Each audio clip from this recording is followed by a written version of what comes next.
What's happening, guys? This is episode 13, based in reality. I'm Mike J, of course. I'm solo again. Kitties weren't in the mood for a video today. They were acting crazy again, so I couldn't tame one to come down. If you haven't done so, please subscribe to the channel, like, share the videos. Keep this thing growing, man. I want to give a shout out to somebody on Parlay as well. His name on there is Latino on the Red Side. He makes some awesome videos. I just recently got into them.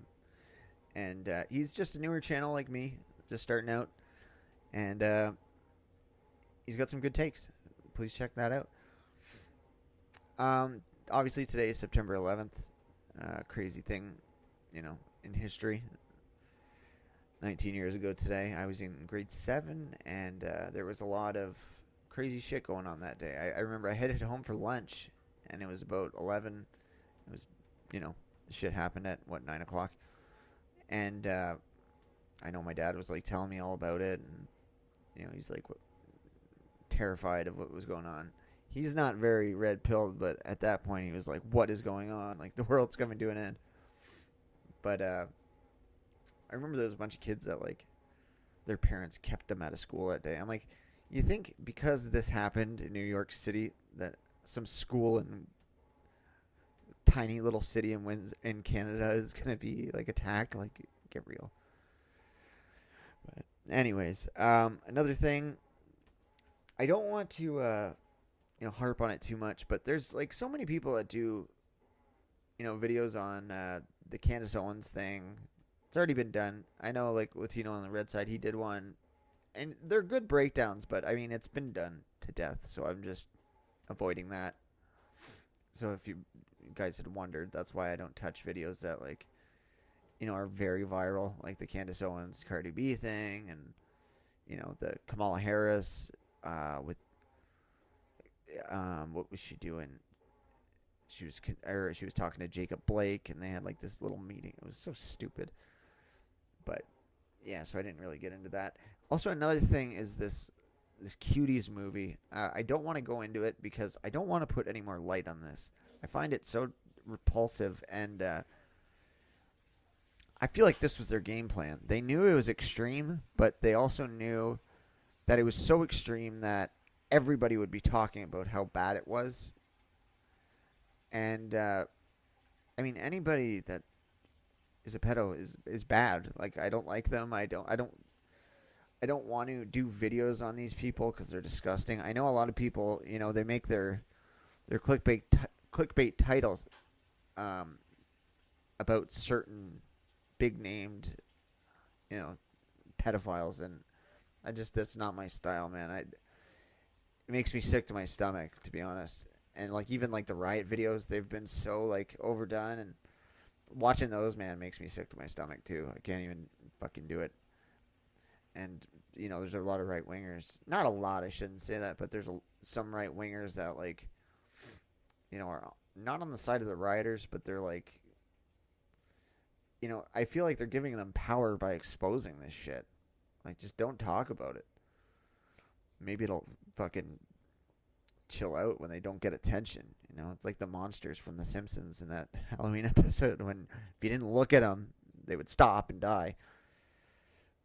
But yeah. So anyways, what I do want to talk about today is my son started school today. Back up. After, 5-6 months. And he was a little nervous to go, obviously. And we're hoping that, there's not this, big second wave after all the kids go back to school, but let's hope not, And I know there's been information that, kids aren't affected that much by it.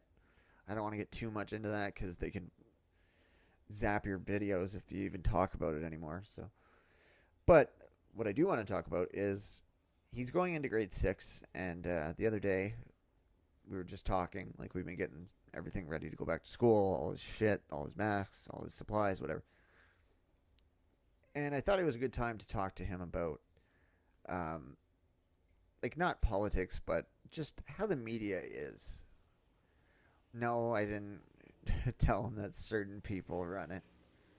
No, I didn't say, there's as as Nick Fuentes quotes from one of the guys he watches, there's not a rootless transnational elite that runs the media. I didn't say that. But what I told him was, you can't believe everything you hear on the media. And the way I broke it down for him is just how the basics work. Because even though we're in Canada, the U.S. politics play a huge part in our culture, on top of just, not just our politics, on our culture. I showed him how, the Democratic Party is here, the Republican Party is here. I gave him kind of like a little backstory about that, like what these two different parties stood for, and how our Canadian parties, tie into that as well. But I also gave him a deep dive on how the media sympathizes with one side more than the other because of all the funding and all of the actors and everything that goes into that. So I started explaining to him, Donald Trump, they don't like him because he goes against what they stand for. They stand for killing babies. They stand for open borders. They stand for this. They stand for race-based positions being given out. And to see an 11-year-old's reaction to like me saying these people are pro-abortion up to birth and 5 minutes after, even, because they were repulsed. Like, that's how innocent children are. He knows what abortion is, but like for them to be pro-abortion up till past birth was just like, what? And not to mention, open borders, what that means. The race-based positions being given out. He's like, well, why wouldn't just the better candidate get it, no matter what? And I'm like, exactly. This is the problem with their system. They want to give everybody that they feel should just get it, instead of the people that actually deserve it. And then, I kind of tied it into how all of these companies are all working against what Donald Trump is building. I broke down all the things that Donald Trump has done since he's been in office, which he could have done more.